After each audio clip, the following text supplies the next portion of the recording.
ಕೋಟಿ ರುಗಳನ್ನು ಒದಗಿಸಲಾಗುವುದು.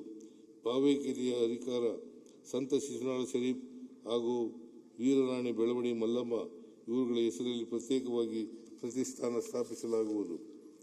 ಜ್ಞಾನಪೀಠ ಪ್ರಶಸ್ತಿ ಪುರಸ್ಕೃತ ಡಾಕ್ಟರ್ UR ಅನಂತಮೂರ್ತಿಯವರ ಹೆಸರಿನಲ್ಲಿ ಕುವೆಂಪು ವಿಶ್ವವಿದ್ಯಾಲಯದಲ್ಲಿ ಒಂದು ಅಧ್ಯಯನ ಪೀಠವನ್ನು ಸ್ಥಾಪಿಸಲಾಗುವುದು. ಮಕ್ಕಳಿಗಾಗಿ ಪಂಪ, ರನ್ನ, ಜನ್ನ, ಬಸವಾದಿ ಶರಣರು, ಸರ್ವಜ್ಞ, ಕನಕ, ಪುರಂದರ, ಲಕ್ಷ್ಮೀಶ, ಸಂಚಿ-ಹೊನ್ನಮ್ಮ ಇತ್ಯಾದಿ ಪ್ರಾಚೀನ ಕವಿಗಳ ಹಾಗೂ ಕುವೆಂಪು, ಶಿವರಾಮ್ ಕಾರಂತ, ದೇವನೂರು ಮಹಾದೇವ ಮುಂತಾದವರ ಕೃತಿಗಳ ಬಣ್ಣದ ಚಿತ್ರಗಳು ಮತ್ತು ಸಣ್ಣ ವಾಕ್ಯಗಳ ಪುಸ್ತಕಗಳನ್ನು ಕರ್ನಾಟಕ ಸಾಹಿತ್ಯ ಅಕಾಡೆಮಿಯಿಂದ ಮುದ್ರಿಸಿ ಪ್ರಕಟಿಸಲಾಗುವುದು. ಗೋರ್ ಬಂಜಾರ ಸಮುದಾಯದ ಇತಿಹಾಸ, ಸಂಸ್ಕೃತಿ, ಭಾಷೆ, ಆಚಾರ ವಿಚಾರ, ಉಡುಗೆ, ಆಹಾರ ಪದ್ಧತಿ, ಕಸುಬು ಇತ್ಯಾದಿಗಳನ್ನು ದಾಖಲಿಸಲು ಬಂಜಾರ ವಿಶ್ವಕೋಶವನ್ನು ಪ್ರಕಟಿಸಲಾಗುವುದು. ದಲಿತ ಸಾಹಿತ್ಯ ಚಳವಳಿಗೆ 50 ವರ್ಷ ತುಂಬಿದ ಸಂದರ್ಭದಲ್ಲಿ ದಲಿತ ಕವಿ ಸಿದ್ದಲಿಂಗಯ್ಯನವರ ಸಾಹಿತ್ಯವೂ ಸೇರಿದಂತೆ 50 ವರ್ಷಗಳಲ್ಲಿ ರಚನೆಯಾದ ದಲಿತ ಸಾಹಿತ್ಯವನ್ನು ಸಂಪಾದಿಸಿ ಅರ್ಧ ಶತಮಾನವಾದ ದಲಿತ ಸಾಹಿತ್ಯ ಎಂಬ ಹೆಸರಿನಲ್ಲಿ ಪುಸ್ತಕವನ್ನು ಪ್ರಕಟಿಸಲಾಗುವುದು. ಇದಕ್ಕಾಗಿ 1 ಕೋಟಿ ರು ಒದಗಿಸಲಾಗುವುದು.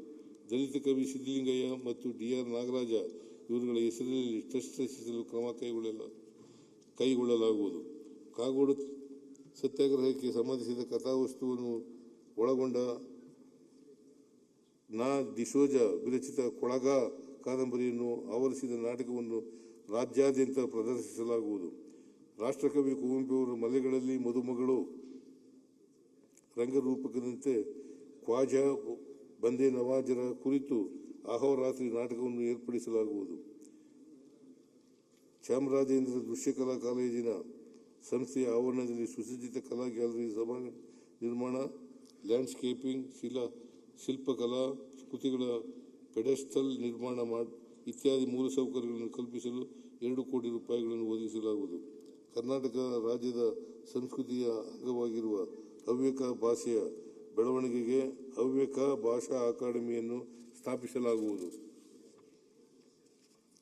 ಸ್ವಾತಂತ್ರ್ಯ ಹೋರಾಟದಲ್ಲಿ ಭಾಗವಹಿಸಿ ಅಂಡಮಾನ್ ದ್ವೀಪದಲ್ಲಿ ಕರಾಳ ಶಿಕ್ಷೆಗೊಳಗಾದ ಕರ್ನಾಟಕದ 50 ಕನ್ನಡಿಗರ ವೀರಗಾಥೆಯ ಕುರಿತು ಅನಾಮಿಕ ಸ್ವಾತಂತ್ರ್ಯ ಹೋರಾಟಗಾರರು ಎಂಬ ಕೃತಿಯನ್ನು ಕರ್ನಾಟಕ ಸಾಹಿತ್ಯ ಅಕಾಡೆಮಿ ವತಿಯಿಂದ ಪ್ರಕಟಿಸಲಾಗುವುದು. ಕರ್ನಾಟಕ ಏಕೀಕರಣಕ್ಕೆ ಪ್ರಮುಖ ಕಾರಣರಾದ ಧಾರವಾಡದ ಕರ್ನಾಟಕ ವಿದ್ಯಾರ್ಥಿ ಸಂಘದ ಚಟುವಟಿಕೆಗಳಿಗಾಗಿ 2 ಕೋಟಿ ರೂಪಾಯಿಗಳ ಅನುದಾನ ಒದಗಿಸಲಾಗುವುದು.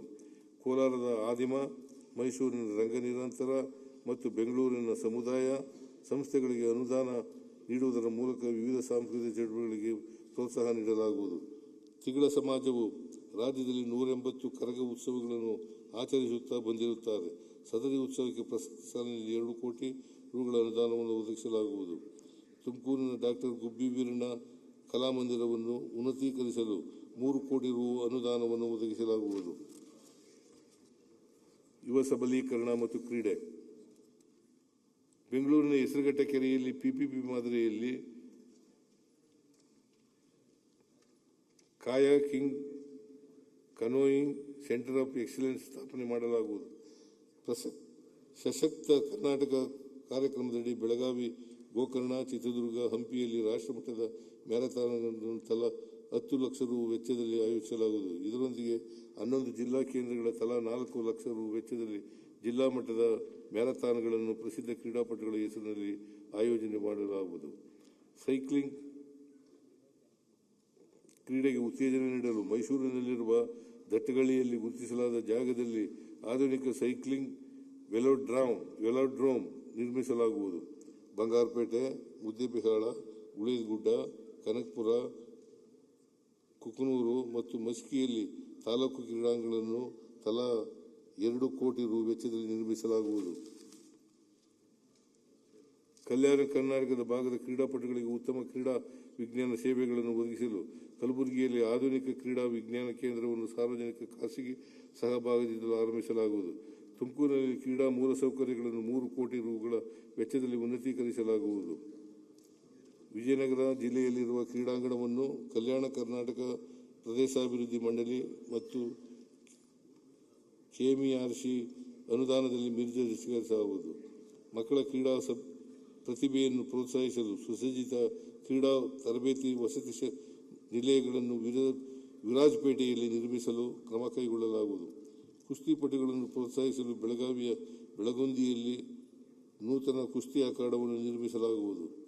ಪ್ರವಾಸೋದ್ಯಮ ಕರ್ನಾಟಕ ಕರಾವಳಿ ಜಿಲ್ಲೆಗಳ ವಿಶೇಷ ಪ್ರವಾಸೋದ್ಯಮ ಸಾಮರ್ಥ್ಯವನ್ನು ಸದುಪಯೋಗಪಡಿಸಲು ಸಮಗ್ರ ಕರಾವಳಿ ಪ್ರವಾಸೋದ್ಯಮ ಅಭಿವೃದ್ಧಿ ಯೋಜನೆಯನ್ನು ರೂಪಿಸಲಾಗುವುದು. ಈ ತಾಣಗಳಲ್ಲಿ ವಾಯುಯಾನ ಹಾಗೂ ಜಲಸಾಹಸ ಪ್ರವಾಸೋದ್ಯಮ ಭಾಗಿದಾರರ ಸಹಯೋಗದೊಂದಿಗೆ ಸೀ ಪ್ಲೇನ್ ಹಾಗೂ ಹೆಲಿ ಟ್ಯಾಕ್ಸಿಗಳ ಮುಖಾಂತರ ಸಂಪರ್ಕ ಕಲ್ಪಿಸಲಾಗುವುದು. ಜೊತೆಗೆ ಜಾಯ್ ರೈಡ್ ಹಾಗೂ ರಿವರ್ ಕ್ರೂಯಿಸ್ ಚಟುವಟಿಕೆಗಳನ್ನು ಪ್ರೋತ್ಸಾಹಿಸಲಾಗುವುದು.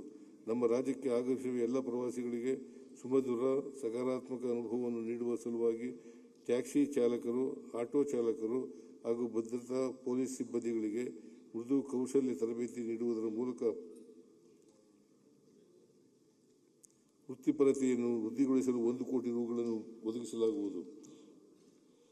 ಪ್ರವಾಸ ಮಾರ್ಗದರ್ಶಕರಿಗೆ ಆಯ್ದ ವಿಶ್ವವಿದ್ಯಾಲಯಗಳಲ್ಲಿ ಕೌಶಲ್ಯ ತರಬೇತಿ ನೀಡಲು ಡಿಪ್ಲೊಮಾ ಕೋರ್ಸ್ಗಳನ್ನು ಪ್ರಾರಂಭಿಸಲಾಗುವುದು. ಪ್ರಮುಖ ಪ್ರವಾಸಿ ತಾಣವಾದ ಗದಗ, ಕಪ್ಪತಗುಡ್ಡ, ಲಕ್ಕುಂಡಿ ಪ್ರವಾಸೋದ್ಯಮ ಸರ್ಕ್ಯೂಟ್ಗಳನ್ನು ಅಭಿವೃದ್ಧಿಪಡಿಸಲಾಗುವುದು. ಚಿಕ್ಕಮಗಳೂರು ಜಿಲ್ಲೆಯಲ್ಲಿ ಪ್ರವಾಸೋದ್ಯಮ ಕ್ಷೇತ್ರವನ್ನು ಅಭಿವೃದ್ಧಿಪಡಿಸಲು ಮುಳ್ಳಯ್ಯನಗಿರಿ, ಸೀತಾಳಯ್ಯನಗಿರಿಯಿಂದ ಕೈಮರದವರೆಗೆ PPP ಮಾದರಿಯಲ್ಲಿ ರೋಪ್ ವೇ ನಿರ್ಮಿಸಲಾಗುವುದು. ಕರ್ನಾಟಕ ವಸ್ತು ಪ್ರದರ್ಶನ ಪ್ರಾಧಿಕಾರದ ಸಮಗ್ರ ಮೂಲಸೌಕರ್ಯಗಳ ಅಭಿವೃದ್ಧಿಗೆ 10 ಕೋಟಿ ರುಗಳನ್ನು ಒದಗಿಸಲಾಗುವುದು. ರಾಜ್ಯದ ಸುರಕ್ಷಿತ 844 ಸ್ಮಾರಕಗಳ ಹಾಗೂ 1,000 ಅಸುರಕ್ಷಿತ ಸ್ಮಾರಕಗಳ ರಕ್ಷಣೆ ಮಾಡುವ ಹಿತದೃಷ್ಟಿಯಿಂದ 1,000 ಸ್ಮಾರಕ ಮಿತ್ರರನ್ನು ಗುರುತಿಸಿ ತರಬೇತಿ ನೀಡಲಾಗುವುದು. ಇವರುಗಳನ್ನು ಇಲಾಖೆಯ ಮಾನ್ಯತೆ ಪಟ್ಟಿಯಲ್ಲಿ ಸೇರ್ಪಡೆ ಮಾಡಲು ಕ್ರಮ ವಹಿಸಲಾಗುವುದು. ಅಂಜನಾದ್ರಿ ಬೆಟ್ಟವನ್ನು ವಿಶ್ವಪ್ರಸಿದ್ಧ ಪ್ರವಾಸಿ ತಾಣವನ್ನಾಗಿ ಅಭಿವೃದ್ಧಿಪಡಿಸಲು ನಮ್ಮ ಸರ್ಕಾರವು ಸಮಗ್ರವಾದ ಯೋಜನೆಯನ್ನು 100 ಕೋಟಿ ರು ವೆಚ್ಚದಲ್ಲಿ ರೂಪಿಸಿದೆ. ಭಾರತ ಸರ್ಕಾರದಿಂದ ಅರಣ್ಯ ಮತ್ತು ಪರಿಸರ ತೀರುವಳಿ ಹಾಗೂ ಯುನೆಸ್ಕೋ ಸಹಮತಿ ಪಡೆದು ಕಾಮಗಾರಿಗಳನ್ನು ಆದ್ಯತೆಯ ಮೇರೆಗೆ ಪೂರ್ಣಗೊಳಿಸಲಾಗುವುದು. ಅರಣ್ಯ, ಜೀವಿಶಾಸ್ತ್ರ ಮತ್ತು ಪರಿಸರ ಮಾನವ ವನ್ಯ ಪ್ರಾಣಿ ಸಂಘರ್ಷ ನಿವಾರಣೆಯು ಅತಿ ಮುಖ್ಯವಾದ ಕಾರ್ಯವಾಗಿರುವುದರಿಂದ ಕಳೆದ 3 ವರ್ಷಗಳಲ್ಲಿ ಈ ಕೆಳಕಂಡ ಉಪಕ್ರಮಗಳಿಗಾಗಿ ಒಟ್ಟಾರೆ 1,044 ಕೋಟಿ ರುಗಳನ್ನು ವೆಚ್ಚ ಮಾಡಲಾಗಿದೆ.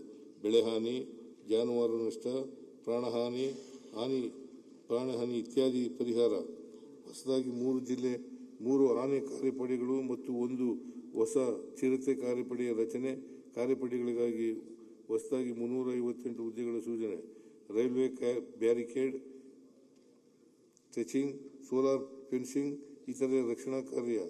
ಮಾನವ ವನ್ಯಪ್ರಾಣಿ ಸಂಘರ್ಷವನ್ನು ಕಡಿಮೆ ಮಾಡುವ ಉದ್ದೇಶದಿಂದ ಕರ್ನಾಟಕ ಮಾನವ ವನ್ಯಪ್ರಾಣಿ ಸಂಘರ್ಷ ನಿವಾರಣಾ ಕಾರ್ಯತಂತ್ರ ಯೋಜನೆಯನ್ನು ಅನುಷ್ಠಾನಗೊಳ್ಳಲು ಮುಂದಿನ 5 ವರ್ಷಗಳಲ್ಲಿ 1,500 ಕೋಟಿ ರುಗಳ ವೆಚ್ಚದ ವಿವಿಧ ಕಾರ್ಯಕ್ರಮಗಳನ್ನು ಕೈಗೊಳ್ಳಲಾಗಿದೆ. ಇದಕ್ಕಾಗಿ ಪ್ರಸಕ್ತ ಸಾಲಿನಲ್ಲಿ 269 ಕೋಟಿ ರುಗಳನ್ನು ಮೀಸಲಿರಿಸಲಾಗಿದೆ. ಉದ್ಯಾನ ನಗರಿ ಬೆಂಗಳೂರಿನ ಹೆಸರುಘಟ್ಟ ಹುಲ್ಲುಗಾವಲಿನ ಒಟ್ಟು 5,676 ಎಕರೆ ವಿಸ್ತೀರ್ಣದ ಪ್ರದೇಶವನ್ನು ಗ್ರೇಟರ್ ಹೆಸರುಘಟ್ಟ ಹುಲ್ಲುಗಾವಲು ಸಂರಕ್ಷಣಾ ಮೀಸಲು ಎಂದು ಘೋಷಿಸಿದ್ದು, ಈ ಪ್ರದೇಶದ ಆವಾಸ ಸ್ಥಾನ ಸಂರಕ್ಷಣೆ ಮತ್ತು ಅಭಿವೃದ್ಧಿಯನ್ನು ಕೈಗೊಳ್ಳಲಾಗುವುದು. ಬೆಂಗಳೂರು ಹೊರವಲಯದ ವಸತಿ ಪ್ರದೇಶಗಳಲ್ಲಿ ಕಾಣಿಸಿಕೊಳ್ಳುವ ಚಿರತೆಗಳನ್ನು ಸೆರೆ ಹಿಡಿಯಲ್ಪಟ್ಟ ಸಂದರ್ಭಗಳಲ್ಲಿ ಅವುಗಳ ಪುನರ್ವಸತಿಗಾಗಿ ಬನ್ನೇರುಘಟ್ಟದಲ್ಲಿ 5 ಕೋಟಿ ರುಗಳ ವೆಚ್ಚದಲ್ಲಿ ಚಿರತೆ ಪುನರ್ವಸತಿ ಕೇಂದ್ರವನ್ನು ಸ್ಥಾಪಿಸಲಾಗುವುದು. ಅರಣ್ಯ ಇಲಾಖೆಯಲ್ಲಿನ ವಿವಿಧ ವೃಂದಗಳಲ್ಲಿನ 2,500 ಹುದ್ದೆಗಳನ್ನು 2026-27 ಆರ್ಥಿಕ ವರ್ಷದಲ್ಲಿ ಭರ್ತಿ ಮಾಡುವ ಮೂಲಕ ಇಲಾಖೆಯನ್ನು ಸಬಲೀಕರಣಗೊಳಿಸಲಾಗುವುದು. ಮೈಸೂರು ಮೃಗಾಲಯ ಹಾಗೂ ಬನ್ನೇರುಘಟ್ಟ ಉದ್ಯಾನವನ ಕಡೆಗೆ ಪ್ರವಾಸಿಗರನ್ನು ಆಕರ್ಷಿಸಲು ಹಾಗೂ ಪ್ರವಾಸಿಗರ ಅನುಕೂಲತೆಗಾಗಿ PPP ಮಾದರಿಯಲ್ಲಿ ಪ್ರಕೃತಿ ನಿರೂಪಣಾ ಕೇಂದ್ರವನ್ನು ಸ್ಥಾಪನೆ ಮಾಡಲಾಗುವುದು. ರಾಷ್ಟ್ರೀಯ ಅರಣ್ಯ ನೀತಿಯಂತೆ ರಾಜ್ಯದ 10% ಕಡಿಮೆ ಅರಣ್ಯ ಒದಗಿ ಹೊಂದಿರುವ ಕಲ್ಯಾಣ ಕರ್ನಾಟಕ ಜಿಲ್ಲೆಗಳು ಸೇರಿದಂತೆ ವಿವಿಧ ಜಿಲ್ಲೆಗಳಿಗೆ ವಿಶೇಷ ಆದ್ಯತೆ ನೀಡಿ 75,000